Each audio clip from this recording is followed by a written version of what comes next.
Hi viewers, welcome to our channel. ప్రస్తుతం మనతో పాటు భరద్వాజ్ గారు సీనియర్ జర్నలిస్ట్ ఉన్నారు. వారితో ఒకసారి మాట్లాడదాం. సార్ నమస్కారం. నమస్తే సార్, కాంతారా మూవీలో అద్భుత ప్రదర్శనకు గాను రిషబ్ శెట్టి గారికి అండ్ కార్తికేయ 2 మూవీకి best Telugu film, regional film గా నేషనల్ అవార్డ్స్ వచ్చాయి సార్. అటు పక్క నిత్యమీనన్ గారికి కూడా తిరు చిత్రంలో మంచి నటిగా కూడా వచ్చింది సార్.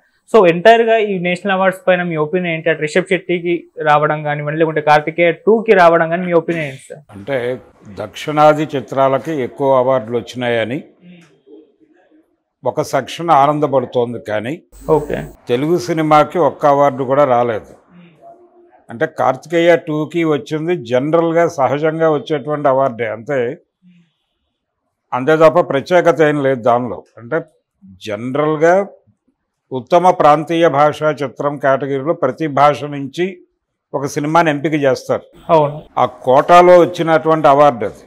ఆ కోటాలో వచ్చిన కార్తికేయ 2 అవార్డు కూడా కార్తికేయ 2 కృష్ణతత్వము, ద్వారకా నేపథ్యము, దీని వెనకాల ఆ రోజుకి ఆ సినిమా రిలీజ్ అయిన టైంకి ఉన్నటువంటి నేషనల్ మూడ్ వలన ఆ సినిమా సక్సెస్ అయింది, హిట్ అయింది. అయితే ఇప్పటి కండిషన్ వేరు. ఆ రోజున కండిషన్కి ఆ సినిమా సెట్ అయింది, ఆ రోజు మార్కెట్కి ఎక్కింది, సినిమా వర్కౌట్ అయింది. అది మాత్రమే కాదు, సినిమా ఎంగేజింగ్గా ఉంది, ఎంటర్టైనింగ్గా ఉంది. తద్వారా కొంత సినిమాకి ప్రయోజనం కలిగింది. ఇప్పుడు అవార్డు పరంగా కూడా వచ్చింది. అయితే ఇదే ప్రొడ్యూసర్ ఎవరైతే ఈ సినిమా తీశారో అదే కంపెనీ నుంచి కాశ్మీర్ ఫైల్స్ కూడా వచ్చింది. దీన్ని చూడాలి. కాశ్మీర్ ఫైల్స్కి ఇంతకుముందు అవార్డు వచ్చింది. కాశ్మీర్ ఫైల్స్ ఏ నేపథ్యంలో తీశారు మనకు తెలుసు. అది దేశంలో ఇస్లాం అనేది చాలా ప్రమాదకరం. ఈ దేశంలో మెజారిటీ మతం ఇస్లాం రక్తపు దాహానికి బలైపోతుంది అన్న టోన్లో తీశారు ఆ సినిమా. అది వర్కౌట్ అయిపోయింది. అవార్డులకు కూడా అది ఎంపిక అయిపోయింది న్యాచురల్గా ఎందుకు అంటున్నారంటే, అధికారంలో ఉన్నటువంటిది అలాంటి భావజాలాన్ని వ్యాప్తి చేయాలి అనుకుంటున్నటువంటి పార్టీ కాబట్టి దీన్ని కూడా మనం పరిగణనలో తీసుకుని చూడాలి. రిషబ్ శెట్టికి అవార్డు వచ్చింది. రిషబ్ శెట్టికి వచ్చినటువంటి కాంతారా కంటెంట్ ఏమిటి? ఆ సినిమా కంటెంటు. ఆయన ఆ పార్టీకి చెందిన మనిషే. రిషబ్ శెట్టి కూడా ప్రస్తుతం కేంద్రంలో చక్రం తిప్పుతున్నటువంటి పార్టీకి చెందినటువంటి మనిషి. ఆ సినిమాలో కూడా ఆయన చెప్పింది, అడవులు తిరిగి గతంలో అడవులు ప్రభుత్వానికి కోల్పోయినటువంటి ఓ జమీందారు చేసే కుట్రలు చూపిస్తాడు ఆ సినిమాలో. కొత్త కుట్ర జోలికి వెళ్ళడు. ఆ జమీందారు ఎంత అమాయకుడంటే, చాలా ఈజీగా తన తాత కోల్పోయినటువంటి పొలాన్ని తను సంపాదించడానికి ఒక అద్భుతమైన మార్గం ఏర్పడి ఉంటుంది. అది అతనికి అర్థం కాదు. ఏదో ఆ ఊళ్ళల్లో కుట్రలు చేసి కుతంత్రాలు చేసి తిరిగి తన కంట్రోల్లోకి తీసుకోవాలని ప్రయత్నం చేస్తాడు. ఈ ప్రయత్నాన్ని ఫారెస్ట్ ఆఫీసర్లతో కలిసి ఎదుర్కొంటాడు ఇతను. అది సినిమా. అయితే అంత కష్టపడక్కర్లేదు. తానే ఒక కార్పొరేట్ కంపెనీ పెట్టి ప్రభుత్వాన్ని అప్రోచ్ అయితే ఆ అడవి ఇచ్చేసేవాళ్ళు అతనికి. ఇంత ఈజీ మార్గాన్ని వదిలిపెట్టి అంత సంక్లిష్టమైన మార్గాన్ని ఎందుకు ఎంపిక చేసుకుంటాడంటే, ప్రభుత్వం చాలా చల్లగా చూస్తోంది ప్రపంచాన్ని అని చెప్పడం రిషబ్ శెట్టి ఉద్దేశం. సో ఆ రకంగా ప్రభుత్వాన్ని, స్టేట్ని ఒక ఉత్తమమైనటువంటి హోదాలో దర్శనం చేయించినటువంటి కాంతారాకి, ఆ కాంతారాని ఎగ్జిక్యూట్ చేసినటువంటి రిషబ్ శెట్టికి అవార్డు రావటం పూర్తిగా సమంజసనీయమే. దానిలో ఎటువంటి భేదాభిప్రాయం లేదు. చాలా తెలివిగా రిషబ్ శెట్టి ఒక మాట అన్నాడు, కాంతారాకి సీక్వెల్ తీయలేని, ప్రీక్వెల్ మాత్రం తీయగలను అని. సీక్వెల్ తీస్తే కార్పొరేట్ భాగవతం అంతా చెప్పాల్సి వస్తుంది కాబట్టి సీక్వెల్ తీయడే. ఓకే, ప్రీక్వెల్ తీస్తాడు. గతంలో జమీందారుల రోజుల్లో అడవుల్లో బతికే వాళ్ళ జీవితాలు ఎలా ఉన్నాయి, ఇది సరదాగా చెప్పుకోవచ్చు. సీక్వెల్ తీస్తే కార్పొరేట్ భాగవతం, ఆయన ఏ పార్టీనైతే భుజం కాస్తున్నాడో ఆ పార్టీ గురించి, అందులో డొల్లగా ఉన్నటువంటి ఒక నినాదం గురించి ఇవన్నీ చెప్పాల్సి వస్తుంది. అందుకని ఆయన ఆ ధోరణిలో ఉన్నాడు. ఆయనకు అవార్డు రావడం కూడా సమంజసమే. కార్తికేయ 2కి రావటం అంతకంటే సమంజసం. అయితే ఇందులో బాధపడాల్సినటువంటి అంశం మనం ఇందాక చెప్పుకున్నట్టుగా దక్షిణాదికి అవార్డులు బాగానే వచ్చినాయి. అంటే మలయాళ చిత్ర పరిశ్రమ ఎక్కువ అవార్డులను గెలుచుకుంది. అసలు అవార్డులు అంటే కేరళ వాళ్ళకి బెంగాలీ వాళ్ళకి మాత్రమే పెడతాయి అని చాలా రోజుల క్రితం చాలామంది మాట్లాడుకునేవాళ్ళు. ఎన్ఆర్ నంది తన నవలలో ఒక ముకుందరావు అనేటువంటి ఒక డైరెక్టర్ ఉంటాడు. సినీ జనారణ్యం అనే నవల్లో ముకుందరావు అని పెట్టుకుంటే నాకు అవార్డులు రావు, ముకుంద రాయ్ అని మారుస్తాను నేను డైరెక్టర్ని అయితే అంటాడు. అంటే బెంగాలీ అనుకుని నాకు అవార్డు ఇస్తారు అని. ఈ అభిప్రాయం వినటానికి జోక్గా బాగానే ఉంటుంది, కానీ నిజానికి సెన్సిబుల్ సినిమాలు బెంగాల్లో వచ్చినాయి, కేరళలో వచ్చినాయి. ఇప్పుడు బెంగాల్ వెనకబడిపోయింది, కానీ కేరళలో ఇప్పటికీ ఆ సాంప్రదాయం కొనసాగుతోంది. దానికి ఉదాహరణ చిన్న చిన్న కాన్ఫ్లిక్టులు తీసుకుని అద్భుతమైన సినిమాలు తీస్తున్నారు వాళ్ళు. ఒక వంటింట్లో సమస్యను తీసుకుని సౌత్ ఇండియన్ కిచెన్ అనే పేరుతో అద్భుతమైన సినిమా తీశారు. ఇలా అనేక సినిమాలు. ఇప్పుడు పవన్ కళ్యాణ్ గారి భీమ్లా నాయక్కి ఒరిజినల్ వెర్షన్ మలయాళం సినిమాయే కదా, ఈగో క్లాష్. అందులో డబ్బు మదం, ధనమదం, అధికార మదం ఉన్నటువంటి వ్యక్తి ఒక కింది కులాలకు చెందినటువంటి ఒక పోలీస్ ఆఫీసర్కి మధ్య ఈగో క్లాష్. అంటే తను చట్టాన్ని అమలు చేయమన్నందుకు గాను ఇతనికి వచ్చేటువంటి ఈగో క్లాష్, దాని నుంచి ఇతను అనుసరించేటువంటి ఘర్షణాత్మక వైఖరి, ఆ కాన్ఫ్లిక్ట్ని చాలా అద్భుతంగా తెరకెక్కించారు. అది జనాలను విపరీతంగా అట్రాక్ట్ చేసింది ఆ సినిమా ఆ టైంలో, కోవిడ్ టైంలో. సో ఆ సినిమాని రీమేక్ చేయడం ద్వారా మనం లబ్ధి పొందొచ్చు అనుకుని తీసాడు ఆయన పవన్ కళ్యాణ్. ఇటువంటి ఇన్నోవేటివ్ కంటెంట్ మలయాళ చిత్రరంగం నుంచి వస్తోంది. కాబట్టి మలయాళ చిత్రరంగానికి ఎక్కువ అవార్డులు రావడం తప్పేం కాదు, అది సమంజసమే. అయితే తెలుగులో అలాంటి కొత్త తరహా సినిమాలు మనం నిజంగా తీసామా అని ఒక్కసారి మనలోకి మనం తొంగి చూస్తే మన జీవితంలో అలాంటి సినిమాలు తీయలేదు అనే విషయం స్పష్టంగా అర్థమవుతుంది. తెలుగులో ఏ ఒక్క డైరెక్టరు, అంటే ఒక్కొక్కసారి కొన్ని ప్రయోగాలు జరిగినాయి. దేవదాస్ కనకాల గారు తీసినటువంటి చలిచీమలు, బిఎస్ నారాయణ గారు తీసినటువంటి ఊరుమ్మడి బతుకులు, ఆయనే తీసినటువంటి నిమజ్జనం, ఇలాంటి కొన్ని సినిమాలు మినహాయిస్తే తెలుగులో సెన్సిబుల్ సినిమాలు తీసినటువంటి డైరెక్టర్ల సంఖ్య చాలా తక్కువ. ఈ రోజున పూర్తిగా మృగ్యమైపోయింది. వీళ్ళందరూ కూడా తెలుగు సినిమాకి అంతర్జాతీయ ఖ్యాతి దక్కింది అని చంకలు గుద్దుకుంటున్నారు, కానీ ఒక నేషనల్ అవార్డు గెలవదగ్గ సినిమా మనం తీయలేకపోయామే అనుకోవటం లేదు. పాన్ ఇండియా మార్కెట్ని తెలుగు సినిమా ఈజీగా అట్రాక్ట్ చేస్తుంది, విపరీతంగా డబ్బులు సంపాదిస్తోంది. హిందీ సినిమాని డామినేట్ చేస్తున్నటువంటి తెలుగు సినిమా, ఇలాంటి కథనాలన్నీ పత్రికల్లో వచ్చాయి, ఇప్పటికీ వస్తున్నాయి. తెలుగు సినిమాల్లో అద్భుతమైన కథ ఉంటుంది, మా సినిమాల్లో ఉండటం లేదు, అందుకని హిందీ సినిమాలు ఆడలేదు, తెలుగు సినిమాలు ఇక్కడికి వచ్చేసి ఆడేస్తున్నాయి అని అనుపమ్ ఖేర్ లాంటి వాడు మాట్లాడాడు. కల్కి టైంలో అమితాబ్ కూడా దాదాపు అదే టోన్లో మాట్లాడాడు. ఇవన్నీ వినటానికి బాగానే ఉంటుంది, కానీ తెలుగు సినిమా పరిస్థితి పాన్ ఇండియా మార్కెట్ ఆ ఎక్స్పోజరు వచ్చిన తర్వాత ఒక విచిత్రమైన సంక్షోభాన్ని ఎదుర్కొంటోంది తెలుగు సినిమా పరిశ్రమ. ఆ సంక్షోభం ఏమిటంటే ప్రతి ఒక్కళ్ళు అదే లెవెల్ కథలు కావాలి, అలాంటి సినిమాలే తీయాలి, బిగ్ మార్కెట్ బిగ్ రెవెన్యూ అనే ధోరణికి వెళ్ళిపోతున్నారు. Big revenue big remunerations, big market big revenue big remunerations అనే భ్రమలో కొట్టుమిట్టాడుతూ వీళ్ళు కమర్షియల్ సినిమాల పేరుతో చెత్త తీస్తున్నారు తప్ప ఏమాత్రము సెన్సిబుల్గా ఆలోచించడం లేదు ఏ ఒక్క తెలుగు దర్శకుడు కూడా. ఇది వాస్తవం. తెలుగు సినిమా పరిశ్రమ మొత్తం తనని తాను ఒక్కసారి మదింపు వేసుకోవాల్సిన అవసరం ఉంది.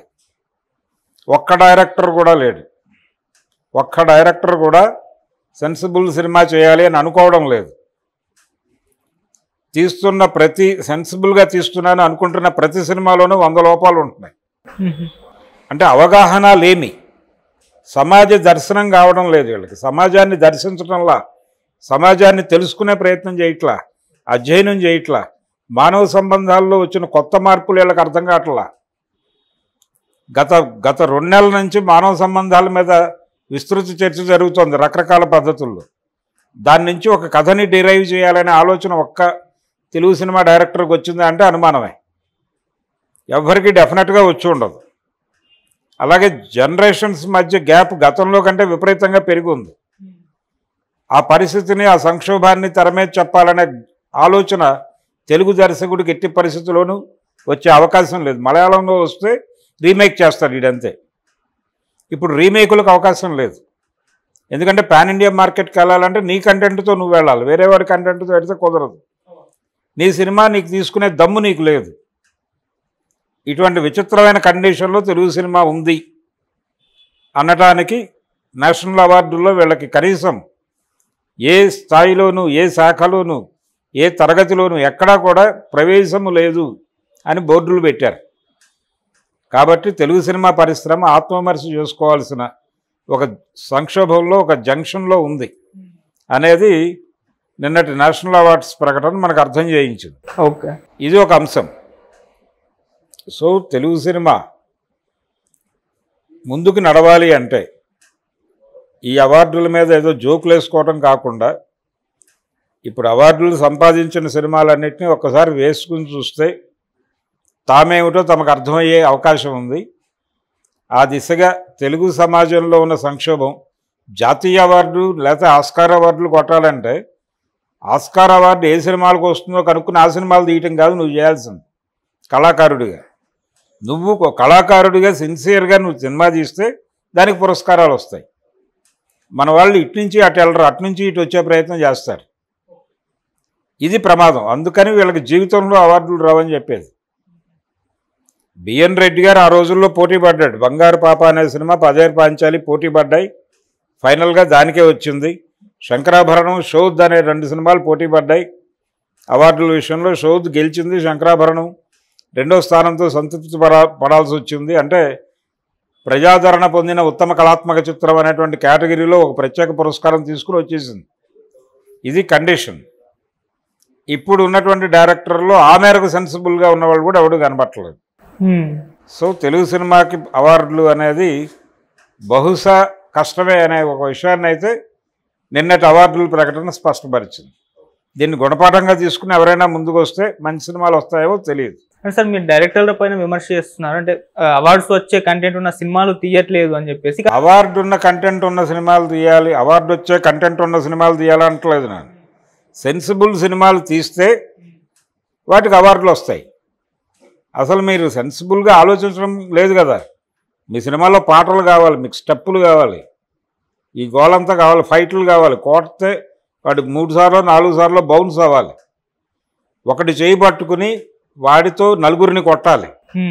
ఈ లెవెల్లో మీ సినిమాలు నడుస్తున్నప్పుడు మీరు ఎలా అవార్డులను ఆశిస్తారు? ఇప్పుడు బాహుబలికి వచ్చిన అవార్డే ఒక గందరగోళం. కొన్ని సందర్భాల్లో ఒక ప్రాంతానికి రాజకీయ ప్రాధాన్యత పెరిగి కూడా అవార్డులు వస్తాయి. అలా సౌత్తో చాలా పని ఉంది కేంద్రంలో అధికారంలో ఉన్నటువంటి భారతీయ జనతా పార్టీకి. ఇక్కడ కాంగ్రెస్ని రూపు మాపటం అనేది వాళ్ళ ప్రోగ్రాం. అందులో భాగంగా కొంచెం దక్షిణాది రాష్ట్రాలన్నీ హక్కున చేర్చుకుని వాళ్ళు ఎక్కడ బాధపడుతున్నారో అక్కడ వాళ్ళకి ఏదో కొన్ని ప్రోత్సాహకాలు ప్రకటించే పనిలో ఉంది. అందులో భాగంగా నిజానికి తెలుగు రాష్ట్రాలకు, తెలుగు సినిమాకి కొంచెం ఎక్కువ అవార్డులే ఇచ్చి ఉండాలి. పని అయిపోయింది, చంద్రబాబు నాయుడు నాయకత్వంలో మనం కొట్టేసాం, అయిపోయింది, క్లోజ్ బిజినెస్ అంటే కుదరదు. రేపు పార్లమెంట్ ఎలక్షన్స్కి జనాలను ప్రిపేర్ చేయాలంటే కొంచెం 4 అవార్డులు కూడా ఇస్తే బాగుంటుంది కదా తెలుగు ప్రాంతాలకి అని కూడా చాలామంది మాట్లాడుతున్నారు. అవార్డులు వస్తాయా లేదా అనే విషయం పక్కన పెట్టేస్తే ప్రపంచం ఉన్న పరిస్థితి అయితే ఇది. ఈ కండిషన్లో తెలుగు సినిమా దర్శకులు ఈరోజు కూడా వీళ్ళు వెంపర్లాట్లో ఉన్నారు. అంటే ఏ హీరో దగ్గరికి వెళ్ళినా కానీ నాకు పాన్ ఇండియా కథ కావాలంటున్నాడు. హీరో లేకుండా సినిమా తీస్తేనేమో నోన్ ఫేస్ లేదు కాబట్టి జనాలు థియేటర్కి రారు అనే భయం. ఏ ధైర్యంతో ఆదుర్తి సుబ్బారావు తేనె మనసులు తీయగలిగాడు. ఆ రోజున దాసరి, స్వర్గం నరకం లాంటి సినిమాలు అనేకం తీశాడు. ఆయన సినిమాల్లో మెజారిటీ కొత్త వాళ్ళు ఉండేవాళ్ళు. బాలచందర్ అలాగే అనుకుంటే రజనీకాంత్, కమల్ హాసన్ వీళ్ళందరూ ఉండేవాళ్ళ. కాబట్టి ఒక ఫార్ములా అనేటువంటి ముసుగు వేసుకుని, ఫార్ములా అనే చట్టంలో తన్ని తాను ఇరికించుకుని, ఫార్ములా అనగా ఒక నిర్వచనం చెప్పేసుకున్నారు వీళ్ళు. ఫార్ములా అంటే నిర్వచనం ఏమిటి? తెలుగు సినిమా పరిశ్రమ ప్రకారం కొత్త టైటిల్స్తో పాత కథలు తీయటం. నిన్న మొన్న వచ్చినటువంటి సినిమాలు చూసాం మనం. మిస్టర్ బచ్చన్ అనే సినిమా, అది 70ల నాటి కథ, 75 ఎదురులేని మనిషి సినిమా వచ్చిన టైంలో రావాల్సిన సినిమా అది. ఇప్పుడు తీసి జనాలు చూడమంటే ఎలా చూస్తారు? అది కండిషన్. సో తెలుగు సినిమా దర్శకులకు కానీ నిర్మాతలకు కానీ తమ సమాజాన్ని తెర మీద చూపించాలి. తమ సమాజంలో, ఏ సమాజంలో తాము బతుకుతున్నారో ఆ సమాజంలో ఉన్నటువంటి కాన్ఫ్లిక్ట్ని తెర మీద చూపించాలి అనేటువంటి తపన, తాపత్రయం రెండూ లేవు వీళ్ళకి. రెండూ లేనప్పుడు ఏవో సినిమాలు వస్తాయి తప్ప ఒరిజినల్ సినిమా రాదు. ఒరిజినల్ సినిమా రానంత వరకు అవార్డులు కోరుకోవడం దండగ. లేదంటే ఈ అవార్డుల కోసం, నంది అవార్డుల కోసం కూడా రాజమౌళి ఆస్కార్కి చేసినంత కసరత్తు చేయాలి, లేకపోతే రాదు. అది కండిషన్. అంటే చదువు రాదు మా అబ్బాయికి, డబ్బులు ఇచ్చేసి డిగ్రీలు కొనుక్కుంటా ఉన్నట్టుగా తయారవుతుంది పరిస్థితి.